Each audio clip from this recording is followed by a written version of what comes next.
¿Recuerdas al gran George Foreman de antaño? Sí, el aterrador boxeador que limpió a Joe Frazier 2 veces, derrotó fácilmente a Ken Norton, luchó a vida o muerte con Ron Lyle y nos dio una de las noches más memorables en la historia del boxeo cuando se enfrentó a Ali en The Rumble in the Jungle. Cierra los ojos, piensa en el pasado y probablemente puedas imaginar al enorme y agresivo artista del knockout que alguna vez fue, tal como nos gustaba. Pero, ¿has visto cómo vive ahora? Si lo hubieras seguido en ese entonces, sería una vista perturbadora. Porque la forma en que George Foreman vive ahora, a los 75 años, es triste. Todos recordamos cómo era George Foreman en su época, ¿verdad? Pero para aquellos cuyos recuerdos se han vuelto borrosos, hagamos un breve resumen. Foreman creció en Houston, Texas, criado por su madre y su esposo Joe Da Foreman, cuyo nombre tomó porque su padre biológico no estaba cerca. Al principio se dedicó al crimen, operando como asaltante desde los 15 años. A juzgar por el hombre intimidante en el que se convirtió, no era el tipo de niño que querrías que te atacara, incluso a esa edad. Pero luego, a los 16, decidió cambiar su vida y comenzó a aprender carpintería y albañilería. En esa época también se dedicó al boxeo y como un adolescente grande y poderoso, descubrió rápidamente que golpear a la gente era algo para lo que tenía un talento especial. Fue seleccionado para representar a los Estados Unidos en los Juegos Olímpicos y se llevó el oro en la Ciudad de México en el 68. What a fight he is waging! Oh, the Russian is being beaten all over the ring. He appears to this reporter to have had enough. Referee stops contest. George Foreman is the winner of the gold medal in the heavyweight competition. Un logro que todavía cuenta como su mayor, a pesar de los muchos momentos notables que su carrera profesional produciría. Con un récord amateur de 22-4, Foreman se convirtió en profesional a los 20 años, peleando y ganando 25 veces en sus primeros 2 años. Ganador George Foreman. Es difícil imaginar tales números hoy en día, ¿no? Pero así solía ser. Todas menos 3 de esas victorias llegaron por nocaut y Foreman ya estaba estableciendo una reputación como un gran golpeador. Después de obtener 37 victorias y ninguna derrota a los 24 años, Foreman fue a Kingston, Jamaica, a pelear contra Joe Frazier, a quien aniquiló en solo 2 asaltos para convertirse en campeón de peso pesado. Luego defendió con éxito el título 2 veces, incluso contra Ken Norton. El siguiente fue Muhammad Ali, y el legendario Rumble in the Jungle, que tuvo lugar en Kinshasa, Zaire, ahora la República Democrática del Congo. Tanto Frazier como Norton habían derrotado recientemente a Ali, por lo que Foreman entró al Rumble como favorito. De hecho, con Ali supuestamente ya fuera de su mejor momento y Foreman noqueando a la gente por diversión, muchos en realidad temían por la seguridad de Ali, e incluso por su vida, antes de la pelea. Pero todos los fanáticos del boxeo saben lo que sucedió después. Ali usó sus tácticas de rope-a-dope para desgastar a Foreman antes de enviarlo a estrellarse contra la lona, debido a la fatiga tanto como por la fuerza de sus golpes en el 8º asalto. Así, después de un reinado de solo 2 defensas, Foreman había perdido su corona y las cosas comenzaron a ir cuesta abajo a partir de ahí. Foreman tomó mal su primera derrota, lo que dañó seriamente su ego y confianza en sí mismo. Para recuperar el centro de atención, y quizás también para convencerse de que su poder de knockout no lo había abandonado, organizó una pelea de exhibición donde se enfrentaría a 5 peleadores en la misma noche. El truco fracasó, sin embargo, y terminó siendo abucheado fuera del ring cuando estaba demasiado exhausto para terminar con sus últimos 2 oponentes. Sin embargo, todavía quedaban algunos buenos momentos en su carrera boxística.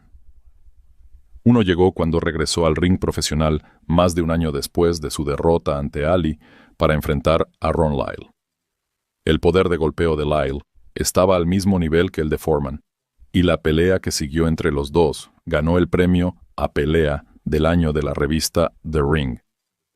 El 4º asalto, en el que primero cayó Foreman, luego Lyle y luego Foreman otra vez, fue nombrado asalto del año. Foreman ganó en el 5º, pero a pesar de esforzarse mucho por la victoria, se veía fuera de lugar, y aún quedaban preguntas sobre si alguna vez podría volver a mezclarse en la élite. Cuando posteriormente eliminó a Frazier fácilmente en su revancha, los escépticos fueron silenciados, pero solo temporalmente, como se demostraría después. Su siguiente salida casi termina en desastre al pelear contra Jimmy Young en Puerto Rico. Foreman subestimó a su oponente y solo llegó a la isla un día antes de la pelea. Tuvo una actuación mediocre y finalmente perdió por decisión unánime. En el vestuario después de la pelea se desplomó por agotamiento y deshidratación, lo que le provocó una experiencia cercana a la muerte. Más tarde contó que estuvo tan cerca de morir que comenzó a orar a Dios, a pesar de que nunca antes había sido un hombre religioso. Prometió donar el dinero de su premio a la caridad, pero dice que luego escuchó una voz que le decía: «No quiero tu dinero, te quiero a ti». Foreman recuperó la conciencia, pero era un hombre cambiado y, después de la pelea, se retiró del boxeo. Por supuesto, regresó a los 38 años, después de una década fuera del ring. Luego recuperó su corona de peso pesado en su tercer intento, justo antes de su 46 cumpleaños, convirtiéndose en el campeón mundial de peso pesado de mayor edad en la historia. Desde entonces, han surgido rumores de que su entonces promotor, Bob Arum, estaba involucrado en tratos turbios y que supuestamente sobornó a la FIG para manipular sus clasificaciones y darle oportunidades por el título. Sin embargo, a los 45 años aún lo logró a una edad más avanzada que cualquier otro. Así que hay que reconocerle ese mérito. Pero eso fue todo. Después de 3 defensas exitosas, perdió su pelea final contra Shannon Briggs y colgó los guantes para siempre. Su récord profesional final quedó en 76-5 con 68 knockouts. Entonces, ¿qué ha sido de Foreman ahora?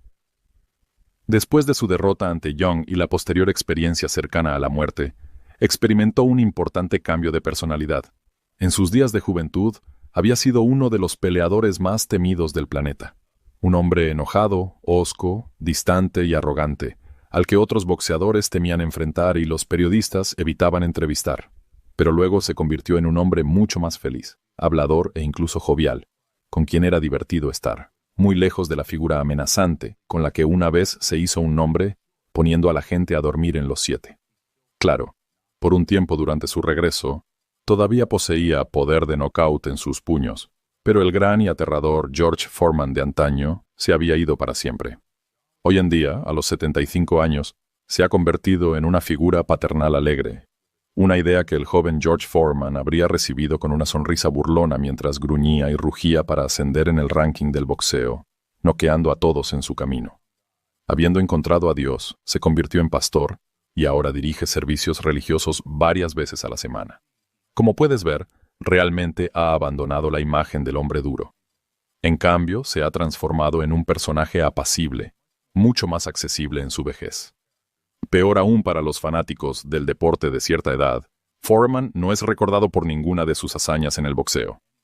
Sus victorias contra Frazier y Norton ya no se celebran. The Rumble in the Jungle es historia antigua, y su batalla con Lyle ni siquiera se menciona más. Las generaciones más jóvenes conocen a Foreman como ese tipo en la televisión con la parrilla, un exboxeador reducido a publicitar un electrodoméstico de cocina para llegar a fin de mes. Ser recordado por una parrilla y tener que sobrevivir con los supuestos 200 millones que ganó con ella, en lugar de poder vivir del dinero que ganó honestamente en el ring, golpeando a la gente en la cara, debe ser la máxima humillación. Si eso no fuera suficientemente malo, también se ha convertido en una personalidad de televisión muy querida, apareciendo en programas como The Masked Singer. Luego fue eliminado del programa con gracia y buen humor, después de disfrutarlo mucho, como si ganar ya no le importara. Ahora vive con su quinta esposa y tiene 12 hijos de sus diversos matrimonios. Llamó a todos sus hijos George, así que al menos no tendrá problemas para recordar sus nombres. A veces todavía va al gimnasio a golpear un saco incluso a su edad. ¡Qué espectáculo indigno! Un anciano de más de 70 años mezclándose con atletas más jóvenes y tratando de mantenerse en forma cuando debería estar en casa con una pipa y sus zapatillas. Con toda seriedad, en los últimos años, 2 mujeres se han presentado para acusarlo de abuso sexual cuando era joven, y ellas eran menores en los años 70. Foreman niega enérgicamente estas acusaciones, alegando que los cargos no son más que un intento de extorsión. Los cargos todavía están bajo investigación, por lo que es difícil comentar al respecto de cualquier manera. Esperemos que no lo haya hecho. De lo contrario, el asaltante convertido en campeón mundial de boxeo, convertido en pastor, ahora parece haber encontrado la paz y la satisfacción a medida que se acerca a sus años de crepúsculo. Ahora se lo considera, con razón, un respetado estadista mayor del deporte y un personaje increíblemente popular dentro del mundo del boxeo. De hecho, el gran George Foreman, miembro del Salón de la Fama del Boxeo Mundial y del Salón de la Fama del Boxeo Internacional, es nada menos que una leyenda viviente. No cambies, George, te amamos, sigue haciendo lo que haces.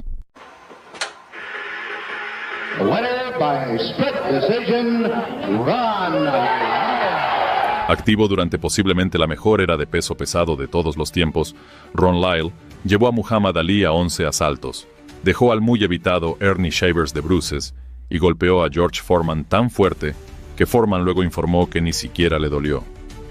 Ciertos tipos pueden hacer eso. Ron Lyle era un tipo que podía golpearte tan fuerte que no dolía. Pero, aunque celebrado en su día por su temible poder de golpe, un estilo de acción total y absoluta, valentía en el ring, el destino de Lyle alguna vez había parecido mucho más oscuro y desesperado. Antes de llegar a los 20, recibió una larga sentencia de prisión y, mientras cumplía condena, estuvo a unos pocos suspiros de morir. Buscó la redención a través del boxeo y, eventualmente, se encontró con algunos de los nombres más grandes del deporte en el ring. Y esta es la improbable historia de cómo Ron Lyle pasó de ser un preso condenado a una leyenda del boxeo. Viniendo de la era de Muhammad Ali, George Foreman y Joe Frazier, puede que no estés tan familiarizado con el nombre de Ron Lyle, pero si eres fanático del boxeo, es un nombre que deberías conocer. Después de ser sentenciado de 15 a 25 años cuando solo tenía 19, la trayectoria de la vida de Ron Lyle parecía estar definida. Condenado por asesinato en segundo grado en un tiroteo relacionado con pandillas, se enfrentó a la perspectiva de pasar los mejores años de su vida tras las rejas.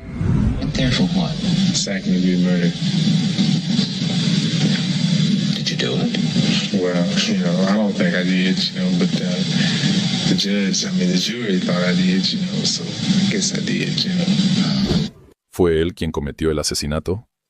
Bueno, ya sabes, no creo que lo haya hecho, pero el jurado pensó que sí. Así que supongo que lo hice. Las cosas no mejoraron una vez dentro, y pronto estaba luchando por su vida después de que un apuñalamiento lo dejara necesitando no menos de 36 transfusiones de sangre. Técnicamente, murió 2 veces en la mesa de operaciones antes de que un médico lograra salvarlo, y estuvo tan cerca del final que su certificado de defunción ya había sido firmado prematuramente. Siempre mantuvo su inocencia en este asesinato, pero más tarde en la vida fue acusado una vez más de matar a un hombre. Dondequiera que iba, la controversia y, a veces, la violencia parecían seguirlo. Sin embargo, quienes lo conocían contaban una historia diferente. Era un hombre duro, decían que nunca se echaba atrás, pero tampoco buscaba peleas. Tenía un corazón amable y una determinación inquebrantable. Fue esta cualidad, sobre todo, la que le permitió engañar a la muerte en prisión, antes de desafiar a algunos de los nombres más famosos en la historia del boxeo de peso pesado. Nacido en Dayton, Ohio, Lyle se mudó a Denver, Colorado, cuando tenía 4 años. Su padre era predicador y Lyle, el tercero de 19 hermanos, tuvo la religión inculcada en él desde una edad temprana. Sin embargo, al crecer en una zona difícil, se mezcló con la gente equivocada y pronto se encontró involucrado con pandillas. Cuando era adolescente, pasó un tiempo en la instalación correccional de Buenavista por su participación en un robo. Luego, después de su liberación, un miembro de una pandilla rival de 21 años fue asesinado a tiros, y Lyle fue enviado a prisión por su asesinato. Lyle protestó su inocencia, alegando que había sido atacado con un tubo de plomo y que él no había apretado el gatillo. Sin embargo, por lealtad a sus amigos, nunca le dijo a la policía quién era el responsable y eligió cumplir su condena. Antes de ir a prisión, Lyle nunca había boxeado, pero comenzó a interesarse al ver peleas en la cárcel. Tal vez debido a su atletismo natural y dureza innata, pronto comenzó a pensar que era algo en lo que sería bueno. Sin embargo, cuando el director deportivo de la prisión, el teniente Cliff Mix, lo animó a intentarlo, se resistió, diciéndole: «Soy un imbécil y soy un convicto. Vine aquí solo y me iré de la misma manera». Pero el destino estaba a punto de intervenir y, como él mismo dijo, Dios tenía otros planes. Durante una pelea con otro recluso, Lyle fue apuñalado en el abdomen y perdió enormes cantidades de sangre. Sin embargo, Mostró la fuerza de voluntad que más tarde lo pondría en una buena posición en el ring. Contra todo pronóstico, sobrevivió. Después de recuperarse de su herida, lo enviaron a confinamiento solitario, donde recibió solo un tazón de espinacas al día. En tales circunstancias, uno podría imaginar que pasaría la mayor parte del tiempo sintiéndose mal por sí mismo y lamiéndose las heridas. Pero ese no era su estilo. En cambio, comenzó a entrenar su cuerpo de manera incansable. Trabajó hasta llegar a hacer 1000 flexiones en una hora y decidió seguir la sugerencia de Mix y hacer algo de sí mismo como boxeador. Al ser liberado del agujero, como se conocía el confinamiento solitario, comenzó su educación en el boxeo. Fue derrotado en su primera pelea, pero nunca volvió a perder una pelea en prisión, acumulando un estimado de 23 victorias y un probable récord en prisión de 23-1. Tal era su destreza en el ring que la prisión comenzó a traer peleadores del exterior para desafiarlo, y no pasó mucho tiempo antes de que su récord, cada vez más impresionante, llamara la atención de Bill Daniels, el dueño de un equipo de boxeo local. Lyle estaba a punto de ser puesto en libertad condicional, pero fue rechazado 2 veces con el argumento de que el boxeo profesional no era un plan de carrera creíble. Para resolver esto, Daniels consiguió que Lyle trabajara como soldador para poder unirse a su equipo, y así salió libre después de cumplir solo 7 años y medio de su sentencia. En el exterior, Lyle rápidamente se embarcó en una corta pero exitosa carrera amateur. Ganó varios campeonatos y se convirtió en el primer estadounidense en vencer a un peso pesado soviético con una victoria sobre el armenio Kamo Saroyan. También derrotó a su compatriota estadounidense Duane Bobick y, con esta victoria, se dispuso a representar a los Estados Unidos en los Juegos Olímpicos de Múnich de 1972. Sin embargo, en su lugar, eligió convertirse en profesional y Bobick fue enviado en su lugar. Para entonces, Lyle ya tenía 30 años, por lo que se puede comprender su decisión de saltarse los Juegos Olímpicos en favor de la escena profesional más lucrativa.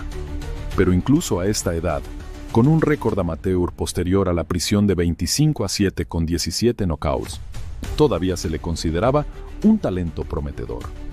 Al convertirse en profesional, Lyle ascendió rápidamente a un récord de 19-0, incluidos 17 knockouts, antes de probar la derrota por primera vez contra Jerry Quarry. En esa pelea, Quarry usó habilidades y movimientos superiores para superar a Lyle en 12 asaltos, en camino a una clara victoria por puntos. Después de una serie de victorias, perdió nuevamente contra Jimmy Young. Pero, irónicamente, su derrota ante Quarry puede haber ayudado a establecer una de las noches más memorables de su carrera, cuando fue llamado para enfrentar a Muhammad Ali. ¿Qué pasa si no llega al 8º asalto?, dijo Ali. Entonces lo conseguiré antes. Ahora, en su segunda etapa como campeón, Ali pudo haber pensado que Lyle sería un rival fácil, dada su derrota contra un boxeador técnico como Quarry. Sin embargo, Lyle no había leído ese guión y lo presionó hasta el final durante 10 asaltos, antes de que Ali finalmente lo atrapara y terminara la pelea por nocaut técnico en el 11º asalto. Lyle dijo más tarde que quería que la pelea continuara para poder salir de espaldas. En el momento de la detención, estaba arriba en las 3 tarjetas de puntuación. Sin embargo, con la pelea entre Ali y George Foreman en el Rumble in the Jungle ya firmada, Lyle creyó que la política del boxeo le había robado su oportunidad de convertirse en campeón. Nunca tuvo una segunda oportunidad. Lyle luego se enfrentó al formidable Ernie Shavers, el hombre que muchos consideraban el pegador más fuerte en la historia de los pesos pesados. Ni Joe Frazier ni George Foreman jamás subieron al ring con Shavers, pero Lyle no dudó. La pelea entre estos dos grandes pegadores duró 6 brutales asaltos antes del inevitable knockout. En el segundo round, Shavers acorraló a Lyle en una esquina y lo derribó con un gancho de izquierda. Sin embargo, después de haber recibido un golpe limpio de uno de los pegadores más temidos de la historia, Lyle mostró su característico coraje. Se levantó y continuó. Con Lyle tambaleándose y Shavers buscando acabarlo, la campana salvó al primero. La pelea fluyó y refluyó hasta que, en el 6º round, Lyle atrapó a su oponente y desató una andanada de golpes que lo enviaron inconsciente a la lona. Si estás acostumbrado al boxeo moderno, donde los árbitros intervienen rápidamente, ver la paliza que Lyle le administró a Shavers puede resultarte impactante. Pero los boxeadores en aquellos días eran de otra raza. Sin embargo, La noche más inolvidable de Lyle fue cuando desafió a George Foreman al año siguiente. La pelea fue elegida Pelea del Año por la revista The Ring, y el cuarto asalto, en el que ambos fueron derribados, fue considerado Asalto del Año. En el quinto round, con ambos apenas en pie y Lyle buscando el knockout, Foreman de alguna manera logró acorralarlo contra las cuerdas y descargar una serie de golpes que terminaron la pelea de manera contundente. A pesar de la derrota, esta pelea consolidó la reputación de valentía de Lyle, incluyéndolo en conversaciones sobre los mejores boxeadores que nunca ganaron un título mundial. En cualquier otra época, Lyle seguramente habría sido coronado campeón de peso pesado. Después de esta derrota, Lyle peleó hasta 1980, consiguiendo varias victorias y algunas derrotas, incluida una sorprendente derrota por nocaut en el segundo asalto ante Lynn Ball, que terminó con sus esperanzas de volver a disputar un título. Durante este periodo, fue acusado de matar a tiros a su exayudante, Vernon Clark. Sin embargo, fue absuelto al determinarse que había actuado en defensa propia tras una disputa por dinero. Esta vez, sin embargo, no hubo dudas. Él había apretado el gatillo. Inspirado por el famoso regreso de Foreman, Lyle volvió al ring a los 54 años. Ganó 4 peleas contra rivales de nivel modesto, antes de finalmente colgar los guantes para siempre. Incluso a esa edad, seguía siendo un boxeador al que no querrías enfrentarte a menos que realmente pudieras manejarte en el ring. Lyle pasó sus últimos años devolviendo a la comunidad y entrenando a boxeadores jóvenes, en particular a Víctor Ortiz, quien eventualmente ganó el título mundial de peso welter del CMB. Nunca olvidó sus raíces religiosas. Incluso en sus últimos años, decía sentirse culpable si faltaba a la iglesia 2 domingos seguidos. Era consciente del dolor que le había causado a su madre y su búsqueda, finalmente infructuosa, de convertirse en campeón de peso pesado, fue en parte un intento de expiar sus errores y enorgullecerla. Ron Lyle murió repentinamente a los 70 años debido a un problema estomacal. Aquellos que lo conocieron recuerdan a un amigo leal que siempre apoyó a los suyos. Para los fanáticos del boxeo, es recordado por sus épicos duelos contra Ali, Shavers y Foreman. Es un héroe de culto. Un pegador feroz, un guerrero sin miedo y un hombre que nunca retrocedía sin importar quién estuviera en la esquina opuesta. Con el 50 aniversario de The Rumble, In the Jungle fresco en nuestras mentes, muchas personas recuerdan esa pelea como uno de los combates de boxeo más sensacionales de todos los tiempos. Sin embargo, 36 años antes del Rumble, tuvo lugar un evento de boxeo que tal vez eclipsó la pelea de Ali y Foreman en términos de fama, y ciertamente lo hizo en términos de legado. Aquí está la historia de cómo un boxeador negro estadounidense se enfrentó a los nazis y ganó con las nubes de tormenta de la guerra cerniéndose sobre Europa. 2 boxeadores se prepararon para subir al ring para luchar en el Yankee Stadium de la ciudad de Nueva York.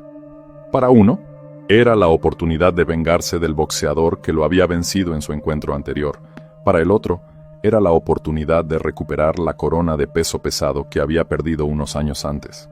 Pero la pelea se había vuelto mucho más significativa que solo los títulos de peso pesado que estaban en juego, porque un peleador, Max Schmeling, era un alemán que representaba a la Alemania nazi, mientras que el otro, Joe Louis, fue aclamado por todo Estados Unidos, a pesar de ser un hombre negro en un país altamente segregado.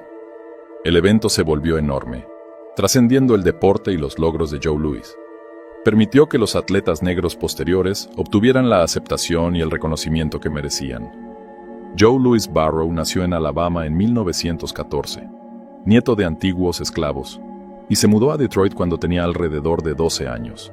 Su madre quería que realizara actividades más pacíficas, como aprender a tocar el violín, pero a los 11 años Louis comenzó a boxear, escondiendo sus guantes de boxeo en su estuche de violín para que su madre no supiera. Su talento era obvio, y su primera pelea amateur llegó a los 17 años. Perdió esa pelea, pero rápidamente se estableció como un talento prometedor con una serie de victorias, ganando varios campeonatos locales en el camino. Según una historia, cuando firmó para su primera pelea, apenas podía escribir y solo pudo garabatear Joe Louis, en letras grandes, donde se suponía que debía ir su nombre. Esto supuestamente explica por qué usó el nombre de Joe Louis en lugar de Joe Barrow durante el resto de su carrera de boxeo. Es más probable que omitiera su apellido en un esfuerzo continuo por ocultar su pasatiempo a su madre, pero con su creciente éxito, no podría mantener su secreto por mucho más tiempo. Con un récord amateur de 50-4, con 43 knockouts, Louis se convirtió en profesional a los 20 años. Joe Louis fue uno de los mejores boxeadores. Tenía golpes fuertes y agudos. Todos los niños del mundo, en todos los rincones de la tierra, conocen el nombre de Joe Louis. El nombre Joe Louis es sinónimo de boxeo. Usando sus dones de velocidad, poder poco común y un astuto cerebro boxístico, Louis ascendió rápidamente en las filas, registrando 24 victorias en sus primeros 2 años como profesional, la mayoría por KO o TKO. Louis tenía las hazañas de otro boxeador negro, Jack Johnson, para agradecer. Johnson, que había estado activo unos 25 años antes, se había convertido en el primer campeón de peso pesado negro en 1909, pero también había participado en lo que se consideraba un comportamiento inapropiado e inaceptable en ese momento. La sociedad estadounidense todavía estaba en gran medida segregada, tanto en la práctica como por ley, así que cuando Johnson se casó con una mujer blanca causó indignación, y las repercusiones todavía se sentían cuando Louis estaba luchando por llegar a la cima. Para contrarrestar esto, el equipo de gestión negro de Louis se unió a un promotor blanco y se dispuso a transformar su imagen. Como parte de esto, redactaron un conjunto de 7 mandamientos para que Louis los siguiera, que incluían nunca tomarse una foto con una mujer blanca y siempre vivir y pelear limpiamente. El cambio de marca funcionó, y fue aceptado gradualmente por el público estadounidense como una emocionante estrella emergente del deporte. Pero todavía era la década de 1930, y la prensa deportiva insistió en referirse a él con una variedad de apodos despectivos relacionados con la raza. Algunos de estos, como Safari Sandman, eran particularmente desagradables, pero uno se mantuvo y se hizo famoso, el bombardero marrón. Y sí, si eso te suena familiar, estás en lo cierto. El ex campeón de peso pesado y compatriota de Alabama, Deontay Wilder, invocó deliberadamente a Joe Louis cuando eligió su apodo de El Bombardero de Bronce después de ganar la medalla de bronce en los Juegos Olímpicos de 2008. Pero volviendo a Joe Louis después de su cambio de imagen, finalmente se estaba alineando para su oportunidad por el título contra James J. Braddock. Ahora era 1936 y en ese momento, Louis era considerado el contendiente número 1 del peso pesado. Pero antes de enfrentarse a Braddock, aceptó una pelea final de puesta a punto contra el poco elegante alemán Max Schmeling.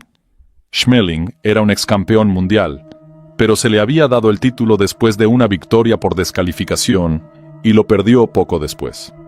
A los 30 años, también se le consideraba ya superado y no se esperaba que le diera ningún problema a Louis. Pero, como ha sucedido tantas veces en el boxeo, Louis quitó la vista de la pelota. Resulta que Joe Louis acababa de descubrir el golf, y antes de la pelea pasó más tiempo en el fairway que en el gimnasio. Schmeling, por otro lado, soportó un extenuante campo de entrenamiento y se sintió confiado de haber identificado una falla en la técnica de Louis. Después de lanzar un jab, Louis tendía a dejar caer su mano izquierda. En la pelea, Schmeling le hizo pagar por ello. Lo derribó por primera vez en su carrera, le infligió un gran daño en la cara y finalmente lo noqueó en el 12º asalto. Este resultado causó un gran dolor de cabeza para los equipos de gestión de Louis y Braddock, que se habían preparado para disputar el campeonato de peso pesado, una vez que Louis se hubiera ocupado de Schmeling. Es gracioso, ¿no? Los promotores nunca parecieron aprender. También se creía que si Schmeling capturaba el título de peso pesado, las autoridades nazis se negarían a dejarlo pelear con Louis o tal vez incluso con cualquier otro estadounidense. Finalmente, aunque Estados Unidos y Alemania aún no eran abiertamente hostiles, las tensiones estaban aumentando y muchos estaban en contra de darle la pelea a Schmeling debido a sus vínculos con Hitler. En cambio, a Louis se le dio la oportunidad de desafiar a Braddock por el título. La pelea comenzó mal para Louis cuando sufrió una caída en el primer asalto. Sin embargo, se levantó de la lona para asegurar una impresionante victoria en el 8º asalto, noqueando a Braddock con un hermoso cruce de derecha y rompiéndole los dientes a través de su protector bucal y labio en el proceso. Fue la única derrota por nocaut en la carrera de Braddock. Esta victoria causó júbilo entre la comunidad afroamericana, pero los estadounidenses blancos todavía apoyaban abrumadoramente a cualquier luchador blanco contra un boxeador negro por defecto. Sin embargo, esto pronto cambiaría.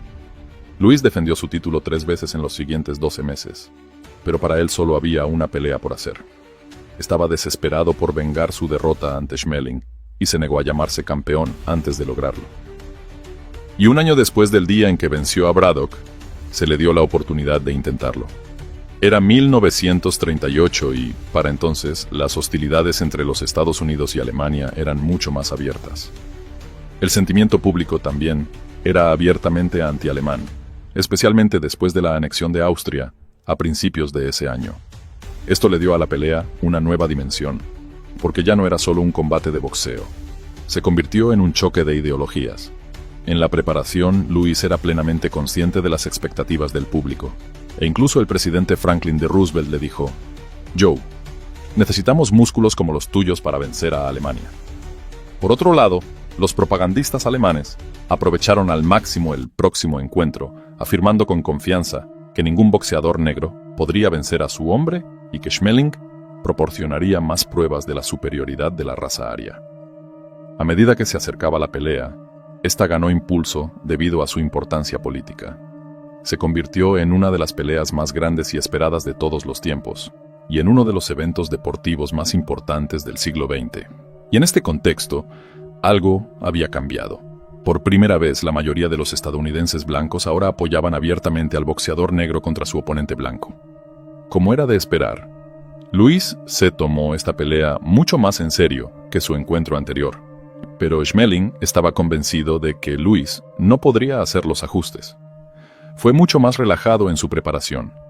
Cuando sonó la primera campana, frente a poco más de 70,000 espectadores, Louis se abalanzó sobre Schmeling y le propinó una paliza unilateral que incluyó 3 caídas antes de que la esquina de Schmeling tirara la toalla.